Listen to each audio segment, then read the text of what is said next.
Medicham has just risen to OU rank in Gen 3 after 22 years. Yes, tier changes are still happening in Gen 3 OU to this day. Now this is a big deal, this rarely happens. The last time a Pokemon rose to OU was 3 years ago in 2022 when Charizard rose to OU in Gen 3. And this is quite interesting because Medicham is my favorite Pokemon to use in Gen 3 OU. It's a very fun Pokemon. And it's one I've always believed in, but I have to admit, I didn't think Medicham would rise to OU before some other Pokemon, like Hariyama, Smeargle, or even Raikou. So let's take a look at why Medicham has risen in particular. How has it managed to outshine all of the other UUBL meta-relevant Pokemon that are all aiming to climb the ranks? What is it offering over similar Pokemon, like other fighting types, and how is it doing in high-level tournaments right now? Let's take a look at all of these things. First of all, we should describe what Medicham actually does. Medicham is a Pokemon with very poor stats, a measly base attack of 60, and generally underwhelming defenses and speed and everything. But it has the incredible ability Pure Power, which grants doubled attack. And thanks to this ability, Medicham can achieve an incredibly high attack stat when all of the bonus stats from EVs are doubled. Thanks to Pure Power, Medicham is one of the fiercest physical wall breakers in the tier. And what Medicham is most famous for is probably its devastating Focus Punch. If Medicham successfully predicts a switch-in or the selection of a non-attacking move, Focus Punch deals an absurd amount of damage with Pure Power, Stab, and the massive base power of the move. Focus Punch, of course, is an attack that fails if you take damage before it hits, but if you predict that the enemy won't try to attack you, it has a massive reward. Medicham can almost one-hit KO some of the tier's most prominent defensive walls if it correctly lands a Focus Punch. Enemies like Skarmory, Milotic, Suicune, and Swampert are devastated by this move. Medicham has very good physical coverage with Brick Break for straightforward and direct fighting type stab damage, Shadow Ball, which is a physical attack in Gen 3 and complements fighting perfectly, hitting ghost types and psychic types that try to switch in, and Rock Slide for the flying types that also resist fighting. This right here is fantastic physical coverage, with Focus Punch on top for predictive maneuvers. Now that all sounds well and good, so why wasn't Medicham OU years ago with all of these positive traits? Well, Medicham has always been competing with Heracross, who is a similar fighting type wall breaker, has been OU for much longer, and is generally more popular historically. Heracross may not have Pure Power, but its attack is naturally very high. It has the incredible ability Guts, which grants an attack boost if you are statist, and also makes you immune to the effect of Burn, which would usually halve your physical damage. Heracross is faster, it's bulkier, it has in some ways a better typing because it has ground resistance as a bug type, giving it more entry points. Heracross has Swords Dance for further breaking potential, and Stab Mega Horn is a high power move that does not require prediction. Stab Mega Horn is incredible big neutral damage against a lot of physically defensive targets like Milotic, Swampert, Flygon, and Suicune. Heracross's other ability Swarm is also incredibly valuable, as Swarm grants bonus bug damage when you're at 33% HP or lower. Heracross can substitute down into a range where Megahorn now deals even more damage, and with a Salackberry, Heracross is one of the most frightening sweepers in the whole game. Generally, Heracross is stronger, faster, better overall, and it's a big point of competition for Medicham, who is frail, hard to get onto the field, a little bit difficult to use. It requires a bit more prediction. It doesn't have a big stab move. It can just click ignorantly. Medicham has to click the right move on the right turn, the right moment to get the most value. But even back then, when Heracross was largely seen as the superior fighting type breaker, Medicham still propped up in high-level play, and skilled gamers had a lot of respect for Medicham and its unique advantages. Even though Medicham has a literal slower speed stat than Heracross, in practice, Medicham can actually be faster and get away with it more. Heracross kind of needs to run an adamant nature, which is the nature that increases attack, because all of its damage is coming from its base attack. If Heracross chooses to run max speed, it is sacrificing that adamant nature and losing so much of its potential damage output. Metacham, on the other hand, even if it runs a Jolly nature, is still out-damaging Heracross quite a bit because its attack stat is just so high from pure power, which doubles its attack. So Medicham can much more easily run a Jolly nature and get up to 284 speed, which is a significant speed benchmark because this outruns enemies like Modest Moltres, Salamence sets that don't run a max speed nature, which is common, and enemy Zapdos that is not running max speed.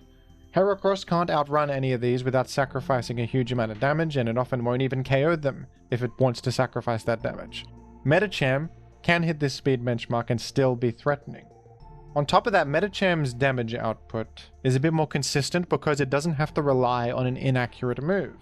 Mega Horn is incredibly powerful, but it only has 85 accuracy, and Mega Horn misses will oftentimes decide a game.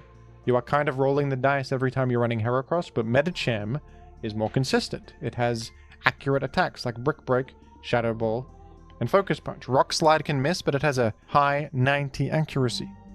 Another advantage to Medicham is its typing. Even though Psychic is providing nothing offensively, defensively it is interesting because Medicham is actually neutral to enemy Psychic type attacks.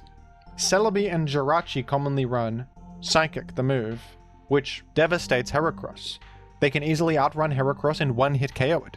Medicham, on the other hand, can survive this hit and strike back with huge amounts of damage, and oftentimes it actually outruns these sets that can't afford to go max speed. Medicham's typing also lets it live hits from Dugtrio. Dugtrio runs Aerial Ace in Gen 3 because it is able to one-hit KO Heracross.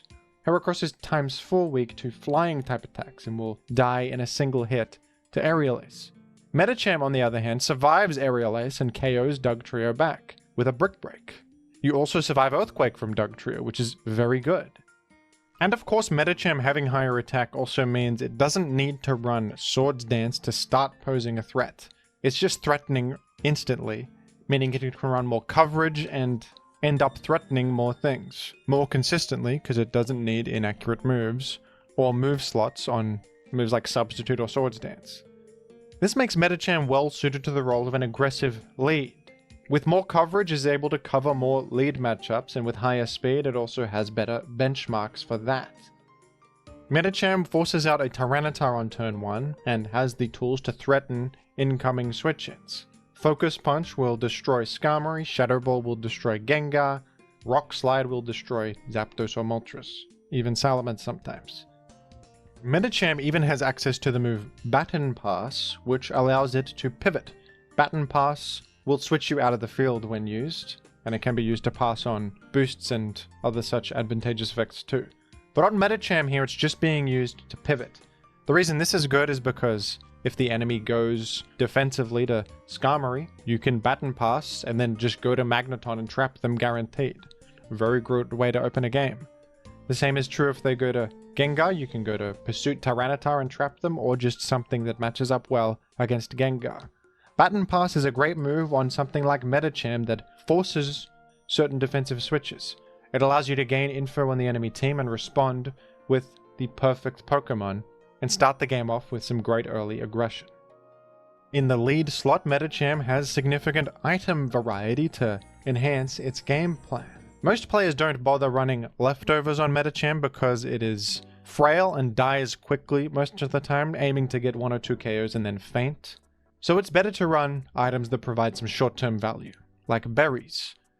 Salackberry is a good option, as Medicham often gets hit into that range of Salackberry and gets a speed boost.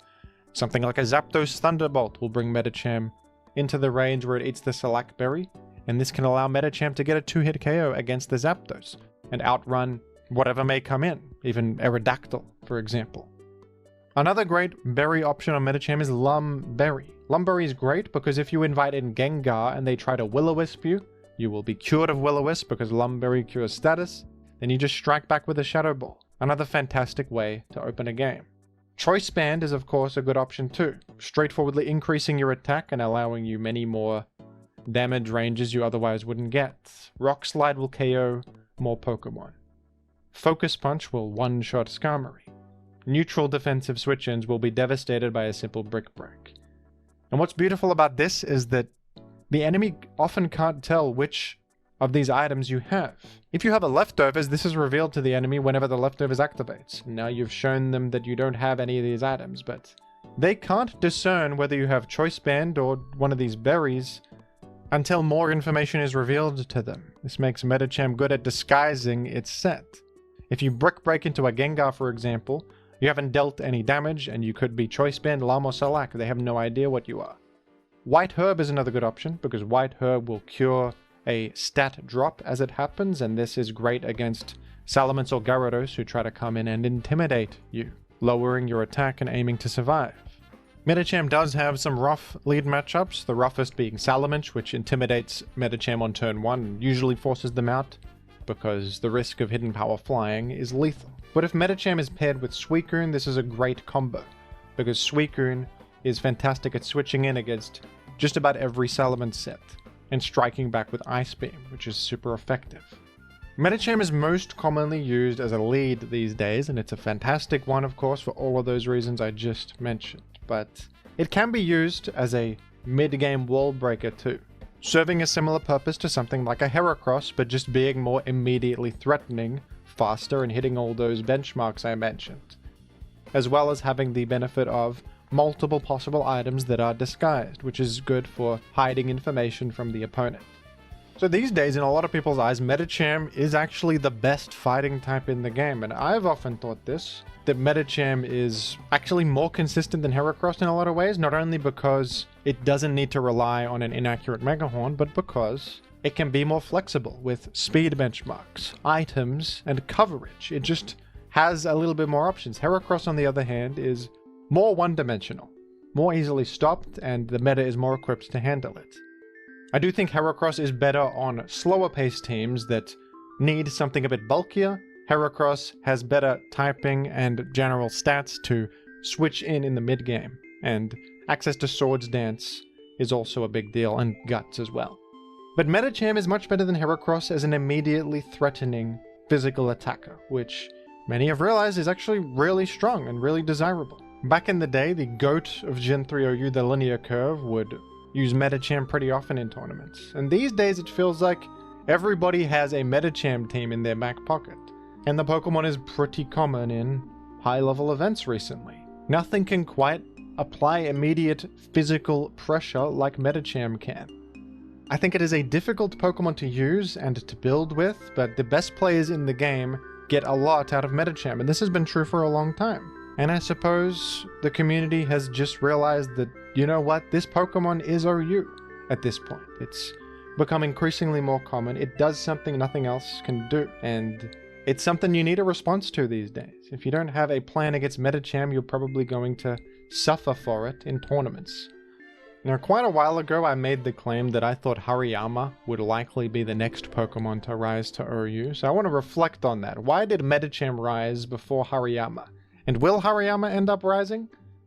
If you're not aware, Hariyama is a UUBL ranked Pokemon, and it's a bit different to these other fighting types because it's slow and bulky, so it serves a whole different purpose. Hariyama is actually used defensively as a Tyranitar check and a wall breaker at the same time with its high attack, Guts, and options like Focus Punch and even Cross Chop. Hariyama has access to Knockoff, which sets it apart from other Pokemon, and it's probably the best knockoff user in Gen 3.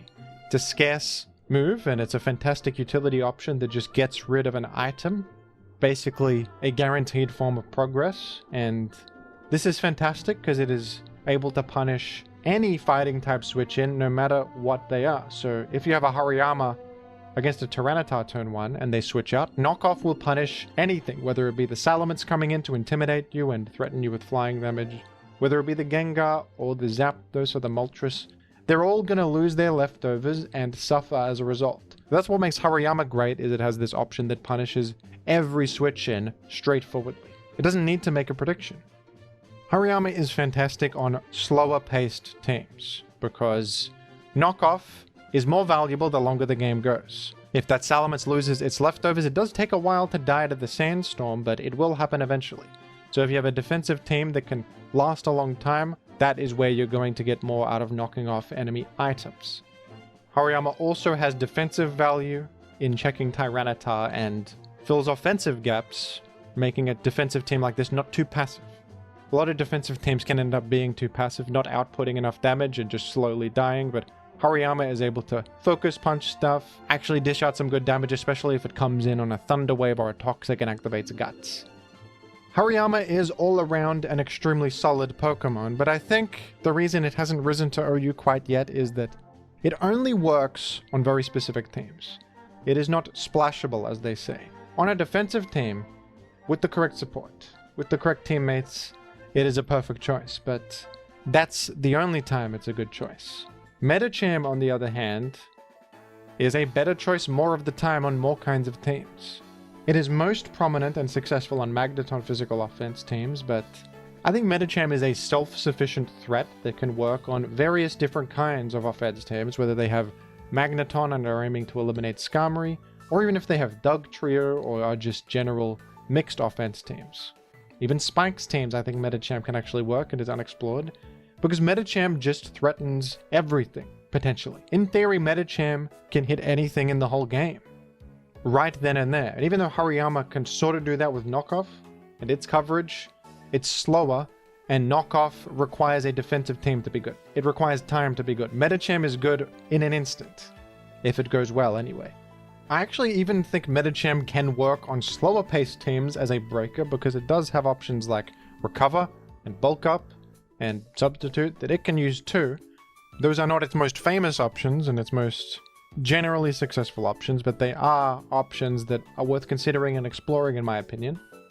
And I actually think Medicham fits on more teams than Heracross does these days. Heracross needs support. It is very bad into Salamence and Gyarados. It is very bad into Skarmory.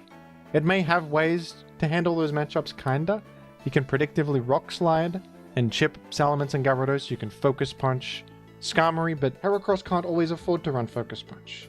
It usually runs Swords Dance, Mega Horn, Rock Slide, and one coverage move. Often Brick Break, just for Fighting Stab, maybe Hidden Power of some sort like HP Ghost. But Medicham is more malleable. Heracross could run a 4 attacks set similar to what Medicham runs, but then at that point Medicham is just a better version of what Heracross is trying to do there. So it doesn't feel like Heracross works in that instance. Medicham is better equipped to handle the flying types because of its speed tier. It's better equipped to handle Skarmory because it can punch the guy for more damage than Heracross can, and more often than Heracross can. It invites Skarmory in more, and has the tools to attack that weakness. I think it's fantastic that a cool Pokemon like Medicham has risen to OU and has been so respected by top players, because I think it is a positive trend for the game that this offensive wall breaker that is a skillful Pokemon that creates interesting team structures and gameplay and excitement is on the rise. That's just a positive thing for everybody. For the metagame, for the experience. And I agree with the rise of Medicham. I think that it's undeniably a mainstay of top-level play. You see it very often, and it's a well-deserved promotion. Now, the tier change post for Medicham rising to OU, made by Super Ampharos, mentioned that Raikou could potentially see a rise. The council is looking at Raikou as the next potential promotion, but they are not looking at anybody else. Kind of interesting. Raikou actually was OU in the past, and it fell down to UUBL due to decreased popularity. But it's interesting that people are returning to Raikou as an option and reevaluating it. Raikou is interesting because it is potentially one of the strongest things in the game if given the right situation. It has very high speed, incredible stats all around, and access to Substitute Calm Mind, which can allow you to snowball and sweep entire teams. You outrun enemies like Gengar, most fast threats like Zapdos, Salamence, Jirachi, and with the correct coverage you can just go to the moon with Raikou. But there are a lot of common things in the metagame putting a stop to Raikou. Dugtrio is the biggest one, who just outruns and one-hit KOs Raikou in a single hit, and Dugtrio is very popular and very common. This is a big roadblock for Raikou. The other one is Blissey. Blissey just walls Raikou very easily, beats it 1v1 Seismic Toss. Raikou cannot beat Blissey very easily, and Blissey's everywhere. The rise of Claydol has also not helped Raikou's case, as Claydol is immune to Electric, threatens Raikou with Earthquake, and yes, it may take a bit of damage from hidden power, grass or ice, but Claydol is sturdy, it has high special defense. It's immune to spike, so it's not getting worn down, and it just generally destroys Raikou. So those three Pokemon are very common, but Raikou is often paired with Pokemon that target them. Raikou is paired with Porygon 2, oftentimes who is able to trap and eliminate an enemy Dugtrio, making Raikou much safer. You can also run, Leech Seed, Carmine Pass, Celebi as a way to pressure Blissey over time and make the way for Raikou. You can run Dugtrio to eliminate Blissey. Raikou is a strong Pokemon to build around, and when built around, it can just sweep when all of its checks are down. It's kind of a similar way that people build around a Snorlax. Snorlax is similar. It can go insane with Curse rest sets, but a lot of common things stop those, like Skarmory and Tyranitar and Gengar. But if you build your team to eliminate those checks, Snorlax is unstoppable. Raikou is much the same, and people have been using Raikou a lot more in top level play, just building around it in new and interesting ways. So that's interesting that they're only considering Raikou as the guy to rise. I've always thought that Smeargle deserved to rise up. Smeargle is a commonplace aggro spikes setter with Spore that kind of defines a specific kind of hyper offense. I think that's worthy of OU status personally, but suppose people disagree, and that is also a specific kind of team that Smeargle works on. It is not as versatile as Metacham, and maybe not as game-ending as Raikou. But it'll be interesting to see what rises and falls in the future. In Gen 3, it's cool that such an old metagame has tier shifts. Not all old gens have this, but Gen 3 has a council that updates the tier every so often to coincide with meta trends and accurately evaluate all the Pokemon for the modern times. I love that about Gen 3, and I wonder what will fall from OU in the future. A lot of people have said Cloyster might fall. Breloom might fall down. Again, even though it rose in the past, it might fall back down. We'll see what happens, and I'm excited for what is to come. Thank you for watching, folks, and I'll see you later.